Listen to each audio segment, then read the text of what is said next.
Hello সবাইকে, good morning. কেমন আছো সবাই? আশা করছি সবাই খুব ভালো আছো। আমি তো ভীষণ ভালো আছি। তো দেখো, সকালবেলায় ঘুম থেকে উঠে আগে না আজকে একটু ফ্রেশ হয়ে নিয়েছি, কারণ ঘুম থেকে উঠে ওই ভিডিওর সামনে উস্কো শুষ্ক অবস্থায় আসতে না একেবারেই বিরক্ত লাগে, আর মানুষও খারাপ ভাববে। সেই কারণে দেখো আজকে একটু কিন্তু সাজুগুজু করে নিয়েছি। তারপরে যাই হোক, প্রথমে বাগানের দিকের গেটটা খুললাম, তারপরে দেখো এখন রাস্তার ধারের গেটটা খুলতে এসেছি। তো আজকে সকালবেলায় উঠে যখন দেখলাম সুন্দর রোদ্দুর উঠেছে, দেখে না মনটা খুব খুশি হয়ে গেল। কারণ শীতের দিনে সকালবেলায় যদি রোদ্দুর দেখতে পাওয়া যায় তাহলে কি ভালোটাই না লাগে বলো তো। আর যেদিন তোমার ওই যে রোদ্দুর থাকে না, কুয়াশা কুয়াশা দিন থাকে, সেদিন কেমন খারাপ লাগে বলো তো। তো রোদ্দুর উঠলেও না ঠান্ডাটা বেশ ভালোই আছে। তো দেখো, এক বালতি জল নিয়ে আসলাম। জল নিয়ে এসে প্রথমে কিন্তু আমি ওই গেটে জলটা ঢেলে দিলাম, কারণ সকালবেলাতে হিন্দুদের বাড়িতে আগে তো গেটে জল ঢালতে হয়, তাই না? তারপরে হচ্ছে ঘরের বাসি কাজ। তো দেখো গেটে জল ঢাললাম, আর ভাবলাম আজকে এই যে ধাঁড়িগুলোকে একটু ধুয়ে দিই। এগুলোকে ধাঁড়িই বলে, হ্যাঁ। যাই হোক, আমার মাথাতে অতটা আসছে না। আমরা কিন্তু ওই মাটির ঘরগুলো যখন ছিল দিদাদের বাড়িতে, হ্যাঁ, তখন কিন্তু ওই ধাঁড়ি বলতো ধাঁড়ি লিকাতে হবে, ধাঁড়িতে জল দিতে হবে। তো আমি যাই হোক ওই ধাঁড়িই বললাম, হ্যাঁ। তো যাই হোক, ওই গেটে তারপরে ধাঁড়িতে জল টল দিয়ে সোজা চলে এলাম ছাদে, কারণ ছাদেও তো আমাকে ওই মারুলি দিতে হয়, তুলসী মন্দিরে দিতে হয়, তারপরে তোমার হচ্ছে ঘরের সামনেটায় দিতে হয়। তো যাই হোক, সকালবেলাতে উঠে আগে গেটে জল দিই, তারপরে ছাদে 2 জায়গায় মারুলি দিই, তারপরে তোমার ঘরের কাজকাম করি।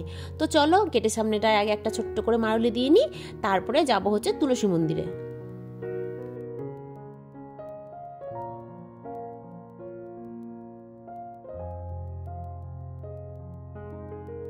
তো এই দেখো, তুলসী মন্দিরেও কিন্তু আমি মারুলিটা দিয়ে নিয়েছি। এবার যাব হচ্ছে ঘর ঝাড় দিতে। কাজ আমি নিচ থেকে শুরু করলেও কিন্তু ঘর ঝাড় দেওয়াটা আমি উপর থেকে শুরু করি।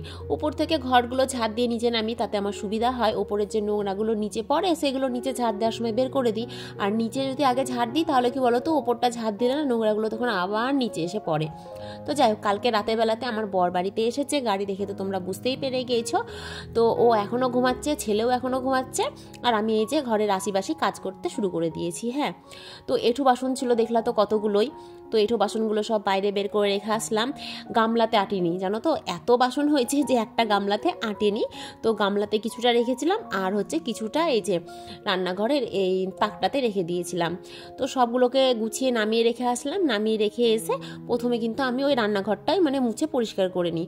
তো কালকে ওই যে পুলি করেছিলাম, তো দেখো হাঁড়িতে পুলি রাখাই আছে, আর ওভেনটা কিন্তু নিচে রাখা আছে। ওভেনটা পরিষ্কার করব, তারপরে ওপরে তুলবো। তো ওভেনটাকেও একটু ধুয়ে মুছে পরিষ্কার করে নিচ্ছি। আর বর এখনও ঘুমাচ্ছে, ঘুমাগে। ও যখন উঠবে তখন ওকে চা করে দেবো। আগে কাজকামগুলো তো কমপ্লিট করি।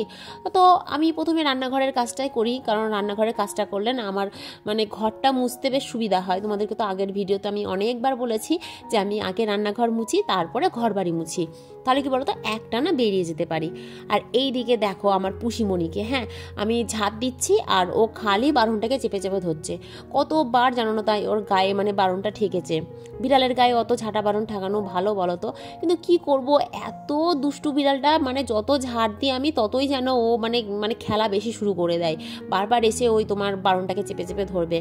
তো যাই হোক, ঘর বাড়ি সব মুছা চাচা হয়ে গিয়েছে, পুরো বাড়িটাই মুছে নিয়েছি। আর আমি তো হাত দিয়ে ঘর মুছি, তোমরা তো সবাই জানো। তো এখন ওই যে পা মোছাগুলো দিয়ে দিই। আর পা মোছা দিয়ে না দিয়ে দুটোই সমান আমার, জানো না। তাই ওই যে আমার বাড়িতে ফুটবল আর ভলু বারবার এই গেট দিয়ে বাইরে যাবে, আর বারবার করে এসে ঘরে ঢুকবে, দিয়ে আমার মুছা পরিষ্কার ঘরটাকে একেবারে নোংরা করে রেখে দিবে। তো যাই হোক, দেখো কত বাসন দেখেছো। শুধু ভালো মন্দ করে খেলেই হয় না, তার পেছনে খাটতেও হয়। আর এমনিতেই আমার বাড়িতে বাসন কিন্তু অনেক হয়, আর কালকে যেহেতু ভালো মন্দ রান্না হয়েছে সেই কারণে ধরো বাসনের পরিমাণটা আজকে বেশি হয়েছে। তো 2 গামলা বাসন হয়েছে, প্রতিদিন কিন্তু 1 গামলাই হয়। তো বাসন আমি প্রথমে জানো তো জল দিয়ে ধুয়ে নিই, তাহলে কি বলো তো মাজতে সুবিধা হয়। নইলে ওই বাসনের গায়ে এঁঠো লেগে থাকলে না, সেটা থাকলে আবার ধরো সার্ফ দিয়ে মাজলে না মনে হয় যেন এঁঠোগুলো গায়ে লেগেই থেকে যায়। তো সেই কারণে ধরো আগে 1 গামলা জল নিয়ে নিই, তাতে ওই এঁঠো বাসনগুলোকে ধুয়ে সাদা করে নিই, তারপরে মাজি। আমি যে কতবার বাসন ধুই আর কতবার মাজি তার ঠিক নেই। প্রথমে একবার ধুই, তারপরে মাজি, মাজার পরে আবার সার্ফ জল দিয়ে ধুই, তারপরে আবার ভালো জল দিয়ে ধুই। সার্ফ জল দিয়ে মানে জল দিয়ে ধুলে কি বলো তো ওই একটু তেল তেলে ভাবটা কেটে যায়। মানে সাবান দিয়ে আমি যতই মানে বাসন মাজি না কেন একটু সার্ফ জল দিয়ে ধুলে না মানে পরিষ্কার হয় মনে হয়। আর যদি সার্ফ জল দিয়ে না ধুই না তাহলে কেন মনে হয় যেন মানে পরিষ্কারই হয়নি, মানে আমার এরকমটা মনে হয়। হ্যাঁ, মানে সার্ফটা আমার বেস্ট লাগে মানে বাসনের ক্ষেত্রে। তো সার্ফ দিয়ে তো সবসময় বাসন মাজা যায় না, ওই সাবান দিয়েই মাজতে হয়। যাই হোক, বড়মশাই ঘুম থেকে ওঠার আগে বাড়ির কিন্তু সব কাজ করে নিয়েছি, ঘর ঝাড় দেওয়া, ঘর মোছা, বাসন মাজা সব কিছু কিন্তু হয়ে গিয়েছে। হ্যাঁ, এমনকি ঘর বাড়িগুলো গুছিয়েও নিয়েছি। তো ভাবলাম এবার একটু চা করি, চাটা খাই, কারণ সকাল থেকে না খেয়ে কাজ করছি। আর কি বলতো, যেদিন একা থাকি না সেদিন ইচ্ছে করলে চাটা করে কিন্তু খেয়ে নিই। আর যেদিন ধরো বাড়িতে কেউ থাকে সেদিন ইচ্ছে করলেও না ওই একার জন্য না আর চা করতে ইচ্ছে করে না। তখন মনে হয় সবাই উঠুক তারপরে একসঙ্গে চা করব, চা খাবো দিয়ে। তারপরে আর কি চাটা খেয়ে সোজা চলে গেলাম সাইকেলের দোকানে, ছেলের জন্য সাইকেল কিনতে। আমার ছেলের না একটা সাইকেল আছে জানো তো, তো সাইকেলটা খুবই ছোট হয়ে গেছে। আসলে ওর যখন বয়স 2 বছর তখন ওর দাদু মানে ওর ঠাকুরদা ওকে দিয়েছিল জন্মদিনে। হ্যাঁ, তো সেই 2 বছর বয়স থেকে আজ মানে 7 বছর বয়স হয়ে গেল ছেলের, তবে থেকেই ধরো চালাচ্ছে। তো সাইকেলটা না অনেকটাই ছোট হয়ে গেছে। আর আমার ছেলে কি বলতো বয়স দিচ্ছে না একটু লম্বা হয়ে গেছে খুব। তো সেই কারণে ওই সাইকেলটা না ও আর চালাতে পারে না, মানে পাটা ভাঁজ হয়ে থাকে, তো পায়ে যাই হোক লাগে। তো সেই কারণে আমাকে অনেকদিন ধরেই বলছিল মা আমাকে একটা সাইকেল কিনে দিও। তো দেখো, প্রথমে না আমার ছেলের জন্য এই সাইকেলটা নিয়েছিলাম। মানে বাড়িতে ওর যে হলুদ রঙের সাইকেলটা আছে, এর আগে অনেক ভিডিওতে অবশ্য সাইকেলটা দেখিয়েওছি। তো যাই হোক, সবার হয়তো মনেও নাও থাকতে পারে। তো ওই সাইকেলের তুলনায় কিন্তু এই সাইকেলটা অনেকটাই বড়। হ্যাঁ, তবুও দেখো এই সাইকেলটা কেমন যেন ছোট ছোট লাগছে। তারপরে আর কি ওইটাও নিলাম না, মানে যেটা চালালো এখনই আমার ছেলে এই সাইকেলটাও কিন্তু নিইনি। প্রথমে কিন্তু ও পছন্দ করেছিল ওই সাইকেলটা, তো ওটাও যেহেতু ছোট হচ্ছে সেই কারণে ওটা নিলাম না, কারণ ওটা 1 বছর চালানোর পর না আর চালাতে পারবে না, আবার সে আমাকে বড় সাইকেল কিনে দিতে হতো। তো সেই কারণে একেবারে ওকে একটা বড় সাইকেল কিনে দিয়েছি। তো সাইকেলটা আমি তোমাদেরকে পরে দেখাচ্ছি। তো যাই হোক, সাইকেলটা কিনে নিয়ে এসে তারপরে দেখো বাড়িতে এসে স্নান টান করে পুজো দিয়ে নিলাম। পুজো দিলাম ঠাকুর ঘরের। তারপরে এই যে তুলসী মন্দিরে এসে তুলসী মন্দিরে ধূপ দেখালাম। তারপরে ওইদিকে আমার বট গাছ আছে, পেকুর গাছ আছে, দুটোকে একসঙ্গে রেখে ওটাকেও আমি যাই হোক প্রতিদিন ধূপ টুপ দেখাই গঙ্গার জল দিয়ে আর কি। তারপরে এখন যাব হচ্ছে রান্না করতে। তো রান্না কি করব আমি এখনও জানি না, কারণ শাক এনে দিয়েছে আমার বর, তো শাকটা আপাতত কাটছি। আর হচ্ছে গ্যাসের ওপরে কিন্তু আমি ভাত বসিয়েও দিয়েছি। হ্যাঁ, তো শাকটা বেছে রাখলাম, আর শাকের জন্য এই দেখো কুচি কুচি করে এখন বেগুনটাকে কেটে নিচ্ছি। তো এদিকে শাক কাটতে বেগুন কাটতেই না আমার ভাতটা রান্না করা হয়ে গিয়েছে। তো ভাবলাম ভাতটা উবুর দিয়ে নিই, কারণ দুপুরের ভাত তো একটু যদি ঝরঝরে না হয় না তাহলে ভালো লাগে না খেতে। আর আমি তো ঝরঝরে ভাত ছাড়া ওই মানে ল্যাটাপাটা ভাত একেবারেই খেতে পারি না। হ্যাঁ, সিদ্ধ ভাতটা হচ্ছে একটু আলাদা, ওটা মানে গলে গেলেও কোনো কিছু মনে হয় না, কিন্তু দুপুরের ভাত যদি একটু গলে যায় না তাহলে না আর ভালো লাগে না খেতে।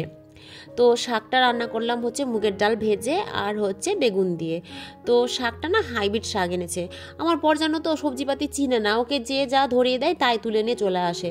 মাঝে মাঝে খুব রাগ উঠে যায় জানো না, তাই। তো যাই হোক, শাক রান্না করলাম, আর এদিকে মাংস রান্না করব বলে এ দেখো মাংসর আলুগুলোকে একটু ছাকা তেলে ভেজে নিয়েছি।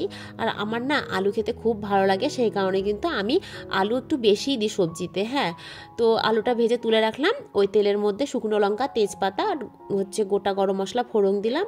আর এই যে পেঁয়াজগুলো দিলাম, পেঁয়াজগুলোকে একটু ভেজে নিয়ে তারপরে মাংসটাকে দিয়ে মশলা টশলা দিয়ে এখন কষিয়ে নিচ্ছি।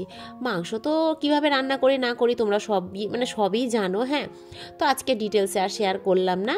তো মাংসটা দেখো আমার কষানো হয়ে গিয়েছে, আর কালারটা কি সুন্দর হয়েছে তাই না, কষাই খেতে ইচ্ছে করছে। কিন্তু আমি জানো তো আবার মানে অন্যান্য মেয়েরা যেমন দেখি মানে মাংস কষতে কষতে মাংস তুলে খেয়ে নেয়, বড়া ভাজতে ভাজতে বড়া তুলে খেয়ে নেয়, আমার দ্বারা এটা হয় না। আমি না একেবারে রান্নাবান্না করে তারপরে খাই। আর আমি শুনেছি মেয়েদেরকে নাকি ওইভাবে খেতেও হয় না। হ্যাঁ, তো যাই হোক রান্নাবান্না করলাম, করে খাওয়া দাওয়া করলাম, করে দেখো বিকেলবেলাতে এখন ছেলেকে নিয়ে একটু বাগানে এসেছি সাইকেল চালানো শেখানোর জন্য। তো আমি তো ভাবতেই পারিনি যে আমার ছেলে এত বড় সাইকেল চালাতে পারবে, সত্যি বলছি। আমি ভেবেছিলাম ওই 3 চাকা সাইকেলগুলো চালাতে মানে পারবে, আর হচ্ছে ওই যেটা ছোট মানে বাড়িতে আছে সেটাই পারে। তো এই বড় সাইকেলটা ওকে দিয়ে না আমি অবাক, জানো না, তাই দেখছি কত সুন্দর চালাচ্ছে। তো শুধু ছেলে চালালেই হবে, ছেলের মা কি চালাবে না? তো আমিও আবার একটু চেষ্টা করছিলাম চালানোর জন্য। তো সত্যি বলছি সাইকেলটা না মানে বেশ ভালো, মানে কি বলতো ব্রেকটা এত সুন্দর না, যেখানেই মানে ব্রেক করছি সেখানেই যেন হচ্ছে মানে সাইকেলটা থেমে যাচ্ছে। তো অনেক দিন পর আজকে সাইকেল চালালাম। তো সাইকেলটা কেমন হয়েছে কমেন্ট করে জানিও কেমন। আর এই সাইকেলটা কিন্তু আমার ছেলেকে আমি কিনে দিয়েছি আমার নিজের টাকা দিয়ে। সন্ধ্যা লেগেছে আর এই যে ম্যাও ম্যাও ম্যাও। কি হচ্ছে ম্যাও? কি হচ্ছে? ফুটবল জ্বালাস না ওকে। সন্ধ্যা লেগেছে মানে ওর খিদে পেয়ে গেছে, তাই তো? এতে দুটোর সব সময় বদমাইশি, যেমন ফুটবল তেমন হচ্ছে ওই যে পুষি। আয়, কোথায় যেতে হবে আমাকে? ম্যাও ম্যাও করে তো পা ধরছিস, সন্ধ্যা দিতে দিচ্ছিলি না। এদিকে আয়, কোথায় যেতে হবে আমাকে? কোথায় কোথায় কোথায় যাব আমি? কোথায় যাব? রান্নাঘরে আসতে হবে আমাকে, রান্নাঘরে। তোমার খিদু পেয়ে গেছে? আচ্ছা দাঁড়াও, আজকে তো দুধ নেওয়া হয়নি, কারণ যখন দুধ এসেছিল তখন তো আমি বাজারে ছিলাম, দুধ নিতে পারিনি। দাঁড়াও, মুড়ি খাও দুটো। ও, এটা তো মুড়ির ঢপ না, মুড়ির ঢপ। এই যে মুড়ির ঢপ। ম্যাও, নাও দুটো মুড়ি খাও। বিড়ালটা আবার মুড়ি খাই। তুমি কি খাবা? তুমি কি খাবা? ফুটবল? এই শুরু হয়ে গেল বদমাইশি, শুরু হয়ে গেল। নিচে তো মুড়ি খাবে না, ওকেও খেতে দেবে না। এই তুই মুড়ি খাস? তুই মুড়ি খাস? আমি যে শুধু একটা কাজ করি বা দুটো কাজ করি এরকমটা না, আমার কিন্তু অনেক গুণ, জানো তো? নিজের গুণের কথা নিজেই বলছি। আমি সংসার সামলাই, আমি হচ্ছে অফিসের কাজ সামলাই, এমনকি আমি একটা অনলাইনে কাজ করি সেটাও সামলাই। হ্যাঁ, তো আজকে একটা আইডি করার আছে, তো আইডি জানো তো আমি করতে পারি না, তো সেটা করার জন্য আমাকে ভাইপোকে নিয়ে যেতে হয়। তো বরকে বাড়িতে চাটা করে দিয়ে আমি আর ভাইপো এখন বেরোলাম হচ্ছে আইডি করতে। তো আইডিটা করা হয়ে গেছে, এখন আমি যাচ্ছি বাড়িতে গিয়ে আমাকে যেহেতু আবার রান্নাবান্না করতে হবে। তো যাই হোক, আজকের ভিডিও এখানে শেষ করছি। আশা করি সবার খুব ভালো লাগবে। সবাই খুব ভালো থেকো, সুস্থ থেকো। আবার কালকে তোমাদের সঙ্গে দেখা হচ্ছে নতুন একটা ভিডিও নিয়ে। তো সকলকে টাটা, গুড নাইট।